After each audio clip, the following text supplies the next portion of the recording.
안녕하세요, 노 대표입니다. 반갑습니다, 여러분. 오늘은 대출에 대해서 조금 얘기를 나눠볼 건데요.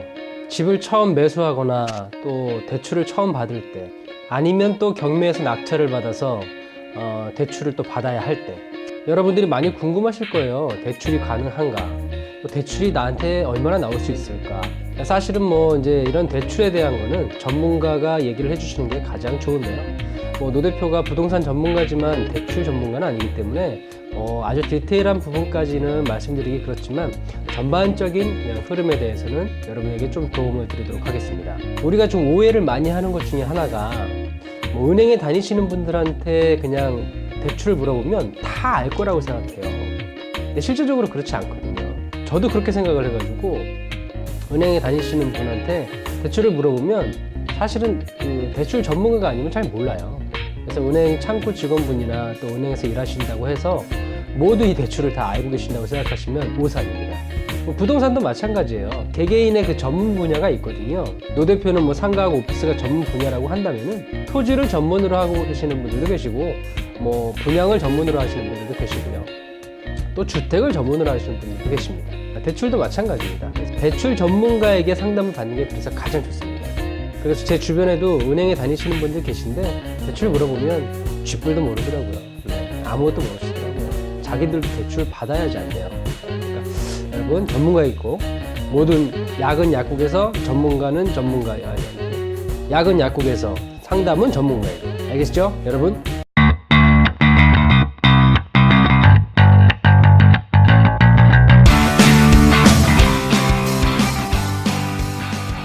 지난 30일에 드디어 한국은행에서 1년 만에 금리 인상을 했습니다. 1.5%에서 0.25% 오른 1.75%가 되었는데요. 사실은 뭐 좀 얄팍한 소리일지 모르겠지만 기존 은행들은 금리가 인상하기 전에 벌써 다 금리를 올렸었어요.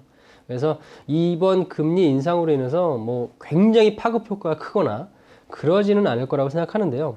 물론 이제 그 실물 경기가 좀 안 좋고 하다 보니 아무래도 이 금리 인상이 조금이라도 된 것은 부정적인 영향을 좀 끼칠 거라고 생각하지만 어쨌든 뭐 많은 분들이 걱정하시는 그런 큰 쓰나미 같은 효과가 나올 거라고 생각하지는 않아요. 우리가 부동산 투자자로서 대출을 신경 안 쓸 수가 없는데요. 사실 지금 대출 규제는 역대 최고급이죠. 메가톤급 대출 규제입니다.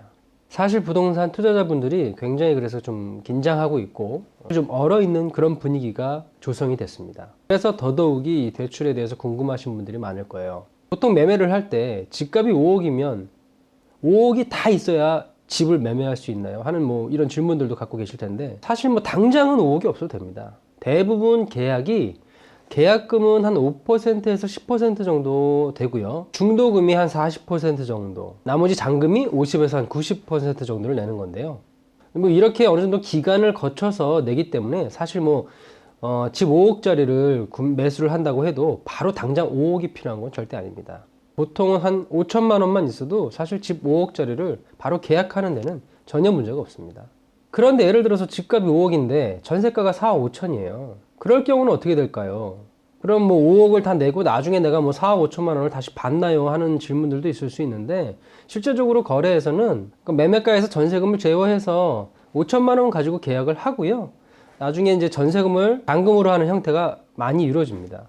전세 기간이 남은 경우에는 전세를 이제 승계하는 경우도 많기 때문에 그렇게 되면 진짜로 매매대금에서 전세대금 빼고 차액만 지급하면 되는 거니까 실제적으로 뭐 5천만 원만 있으면은 이 5억짜리 집을 매수할 수가 있게 되는 거죠. 가장 좋은 거는 여러분들이 전문가에게 미리 상담을 좀 받으신 후에 매매를 진행하시는 게 가장 좋습니다. 제가 현업에서도 이렇게 좀 일을 진행하다 보면 사실 제가 주택은 잘 하진 않는데요. 좀 실수하시는 분들도 많이 계세요. 뭐 전세를 계약하시면서 전세자금 대출을 안 알아보시고 바로 계약을 해버려가지고 물론 이제 그렇게 했을 때도 계약서 상의 특약으로 어느 정도 그 보호를 받을 수가 있는데 또 그런 것도 전혀 뭐 얘기를 하지 않으셔가지고 나중에 전세자금 대출이 되지 않는 경우에 나중에 계약금을 반환 못 받는 경우도 생깁니다. 그러니까 이런 실수를 하지 않으시려면 미리 어느 정도의 대출 상담을 받으신 후에 매매라든지 전세를 진행하시는 게 좋습니다. 경매에서는 경락자금 대출이 필수라고 볼 수 있죠. 사실은 대부분 경매를 하시는 분들은 이 경락자금 대출을 받습니다. 가끔 가다가 이상하게도 이 대출에 대해서 좀 거부감을 갖고 계신 분들이 계세요. 대출 받으면 정말 큰일 나는 줄 알고 또 그러시는 분들도 계신데, 사실 이 부동산 투자에서 대출은 부동산 투자의 꽃이에요. 이 대출을 끼지 않고 투자를 하신다 그러면 수익률 면에서도 좀 차이가 날 수 있고요. 그리고 또 새로운 투자를 할 수 있는 길을 막는 길이 되기도 합니다. 그래서 대출을 받는데 너무 거부감을 가질 필요는 없을 것 같고요. 그렇다고 해서 대출을 많이 받아라, 그것도 절대 아닙니다.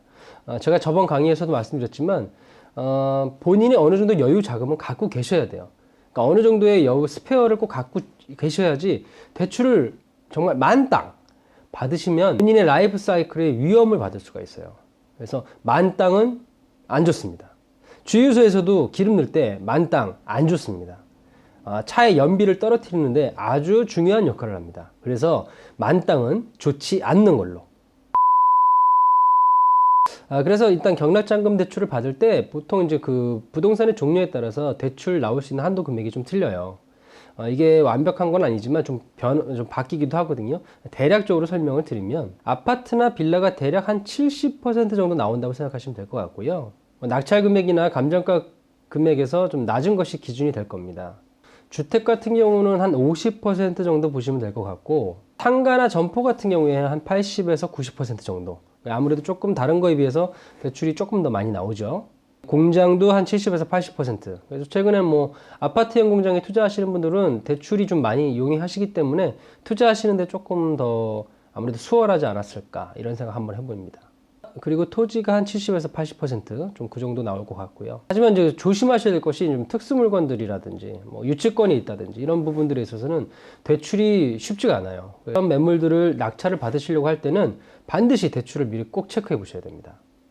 그리고 뭐 또 이런 질문도 있을 수 있어요. 낙찰을 받기 전이나 또 뭐 부동산 투자를 하기 전에 대출을 미리 알아보면 좀 자세히 알아볼 수가 있을까요? 이런 말씀 하시는데, 사실은 이제 경매 같은 경우 예를 들면 법원에 가서 이제 입찰장 가보시면 전문적으로 상담해 주시는 그런 컨설턴트 분들이 계세요. 그분들에게 나중에 이제 명함을 다 받아놔서 전화를 하시면 사실 굉장히 잘 알려주십니다. 근데 이제 입찰을 받으려고 하는 게 아니고 그냥 그 전에 여쭤보신다 그러면 조금 뭐 자세히 안 가르쳐 주실 수도 있고 상담이 잘 진행이 안 될 수도 있는데, 또 워낙 여러분들이 계시기 때문에 그 중에 이렇게 전화를 많이 해보시면 친절하게 좀 알려주시는 분들도 분명히 계시니까 꼭 체크 한번 해보시고 낙찰을 받으시는 게 좋을 것 같습니다. 뭐 마찬가지예요. 다른 것도 다 마찬가지입니다. 건설을 하려고 했을 때도 은행에 가서, 자기 주 거래 은행이 있다면 주 거래 은행에 가서 그 건설에 대한 비용, 거기에 대한 대출을 상담을 받으시면 담당하시는 분이 굉장히 잘 설명을 해주세요. 그러니까 꼭 미리 확인하시는 습관을 가지시면 좋겠네요. 그럼 뭐 경락자금 대출에 이제 여러 가지 조건들이 있겠지만 최근에는 좀 당연히 신용도. 그러니까 경매를 하시는 분들은 정말 본인의 신용도를 관리 잘 하셔야 돼요. 신용이 나쁘시면 정말 대출에 큰 영향을 미치기 때문에 신용 관리를 잘 하셔야 됩니다.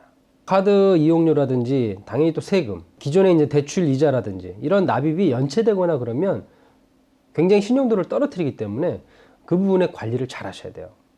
그리고 또 하나 팁을 드리면 주거래 은행을 집중 공략하시는 게 좋습니다. 여러 은행을 상대하시는 것도 좋지만 가능하면 한 은행을 집중적으로 공략하세요. 그래야지 그 은행에서 저에게 잘해줍니다.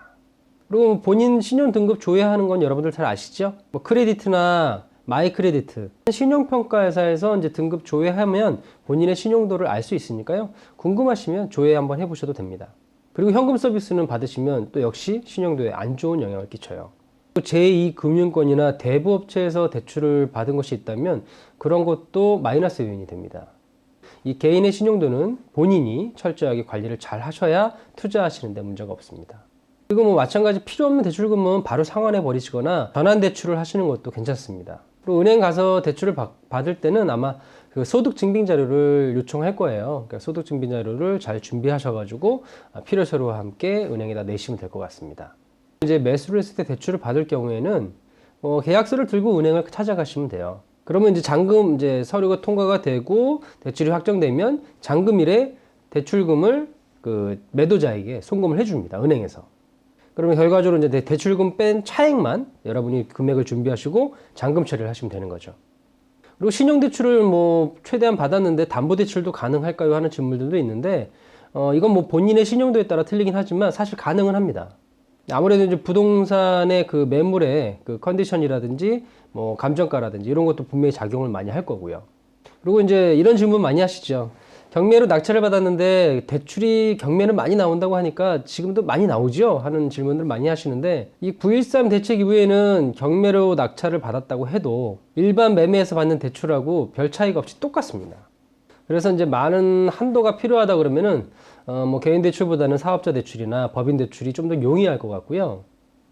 마냥 그냥 대출이 경매로 받으면 뭐 80%가 될 거야 해서 무리하게 경매를 입찰 진행하시거나 이러시면 안 될 것 같고, 꼭 다시 한번 또 이것도 마찬가지 체크해 보셔야 될 것 같습니다. 그리고 뭐 법인으로 대출 받으면 또 대출 많이 나오냐는 질문들도 많이 하시는데, 아무래도 이제 개인보다는 당연히 많이 나오는 건 맞는데요. 이것도 여러 가지 상황에 따라 변수가 있기 때문에 여러 은행들을 좀 알아보시는 게 좋아요. 은행이라고 해서 뭐 한 은행에 가서 대출 거절을 받았다고 해도 모든 은행에서 다 그렇게 되는 건 아닙니다. 그래서 은행마다 그 기준이 틀리고 하기 때문에 또 담당자의 여력도 사실 좀 중요해요. 어떤 담당자는 말이 잘 통해서 조금 더 잘해주시는 분도 계시고, 어떤 분은 좀 정말 철두철미하게 융통성 없이 너무 매력 없이 깔끔하게 진행하시는 분도 계시는데, 어쨌든 여러 은행을 다녀보면 느낌이 있습니다. 나와 잘 궁합이 맞는 은행이 있어요. 참, 그리고 뭐 주택 같은 경우에는 그 담보대출 받을 때 방빼기라는 말을 하시는데, 이 방빼기가 뭐냐고 물어봐서 진짜 방을 빼는 건가요? 하는 질문을 하는데, 이 방빼기가 뭐냐면요, 그 대출을 진행할 때 그 최우선 변제 금액만큼 빼는 거예요. 그러니까 왜 이걸 빼냐, 은행에서. 예를 들어서 예전에 2002년도에 이제 그 빌라에 대출을 많이 해줬어요, 은행에서. 근데 이제 2004년도에 이 빌라들이 경매로 많이 나온 거예요. 빌라 소유주분들이 그 은행 이자를 이제 갚지 못하고 하니까 이 빌라가 결국은 경매로 넘어가게 됐는데, 그 임차인들을 받아가지고 최우선 변제 금액만큼 임차 놓고 전세 놓고 이제 나가버리신 거죠. 근데 그러고 나서 경매가 진행됐는데 제1순위 근저당권을 설정한 은행에서 다 변제를 못 받는 거예요. 왜 그러냐면 최우선 변제 금액이 먼저 빠지거든요. 소액 임차인을 보호해야 되기 때문에 그건 당연히 보호해야죠. 소액 임차인인데. 어쨌든 그분들을 제일 먼저 변제를 해주니까 1순위 근저당권이 전액 변제를 받지 못하는 겁니다. 그래서 그 이후에 최대 대출 한도에서 그 최우선 변제 금액만큼을 빼고 대출을 해주는 겁니다. 그래서 이거를 방빼기라고 하는 거예요. 또 칠 때 밑장 빼기하고는 틀린 겁니다. 오한마 갖고 와라. 그래서 70%든 80%든 생각하고 있는 거에 대해서 그 주택은 그 방빼기를 진행하고 꼭 대출이 되기 때문에 그 부분도 여러분 염두에 두셔야 돼요. 그리고 실제 경매를 진행했을 때 1억 미만일 경우에는 대출이 잘 나와요. 그래서 소액으로 투자하시는 분들 많이 계시잖아요. 뭐 제 주변에도 좀 많이 계신데 그런 분들은 대출을 좀 잘 받는 편입니다. 거의 1억 미만은 DTI도 잘 안 보고 그냥 대출해 주시는 것 같아요. 그리고 아무래도 이제 저도 그렇지만 기존에 다 대출을 가지고 있잖아요. 그래서 또 대출을 받으려고 하면 대출이 안 나오는 거 아닌가 이런 생각 많이 하시는데, 규제 지역인 경우에는 사실은 기존 대출이 있으면 대출 받기가 쉽지 않습니다. 어렵다고 보시면 되고 거의 힘들다고 생각하시면 돼요. 그런데 만약에 사업자 대출은 기존 A라는 은행에서 받았다 그러면 B라는 은행에서 또 받을 수도 있어요. 그러니까 여러 은행들을 좀 알아보시는 게 좋은 방법입니다. 그리고 단독주택 같은 경우에는 좀 감정가가 낮게 나올 수도 있는데요. 이것도 마찬가지 좀 발품을 팔아야 될 것 같아요. 여러 은행을 다녀보면 감정가를 좀 높게 잡아주는, 높게 책정해주는 은행들도 있으니까 한 곳만 가시지 마시고 여러 은행을 꼭 다녀보세요. 그리고 이런 질문들도 하시는데, 뭐 여러 금융기관에 이제 자꾸 대출을 알아보면 내 본인 신용도가 떨어지는 거 아닌가 하는데, 뭐 상담하고 조회를 위해서 뭐 신용조회 하는 거는 그거는 그 본인의 신용도가 나빠지지 않으니까 뭐 기록에는 남지만 그 신용도에는 지장은 없어요. 많이 알아보셔도 되니까 너무 걱정 안 하셔도 됩니다. 최근 뉴스에 보니까 보통 보험사들의 대출금리가 은행보다 많이 높았거든요. 조금이라도 더 높았는데 보험이 요즘 뭐 보험회사가 그렇게 좋지는 않잖아요. 그래서 이제 신용등급이 낮은 고객들을 좀 유치하기 위해서 금리를 많이 인하했다고 그래요. 이것도 하나의 팁이니까 주담대, 그러니까 주택담보대출을 혹시 진행하시려는 분들은 꼭 은행만 가지지 마시고요. 보험회사도 한번 꼭 알아보세요. 뭐 삼성이나 교보, 한화, 뭐 이런 빅3 지금 회사에서도 금리를 인하해가지고 지금 대출을 진행하고 있으니까 꼭 한번 알아보시라고 권해드리고 싶습니다. 그래서 은행에서 대출이 거절된 분이시라면 보험회사로 고! 달려가 보세요. 어떻게 오늘 좀 대출에 대해서 그냥 겉핥기식이지만 한번 쭉 알아봤는데요. 아직도 많이 궁금하신 것들이 있다면은 진짜 대출 전문가와 꼭 한번 상담을 해보시길 권해드리고요. 그래서 마지막으로 팁을 드리자면 대출을 받기 전에는 꼭 여러 은행들 또 여러 상품들 꼭 한번 알아보시고 진행하시도록 권해드리고요. 발품도 좀 많이 팔아보시고 또 손품도 많이 팔아보시고 많이 알아보시면 그만큼 본인에게 더 많은 대출금을 안겨다 드릴 겁니다. 이거 말이 좀 이상한데? 어쨌든 오늘은 여기까지 하도록 하겠습니다. 부스 많이 구독해 주시고요. 조금이라도 여러분에게 도움이 될 수 있는 그런 영상이 되도록 열심히 노력하도록 하겠습니다. 그럼 여러분 감사합니다.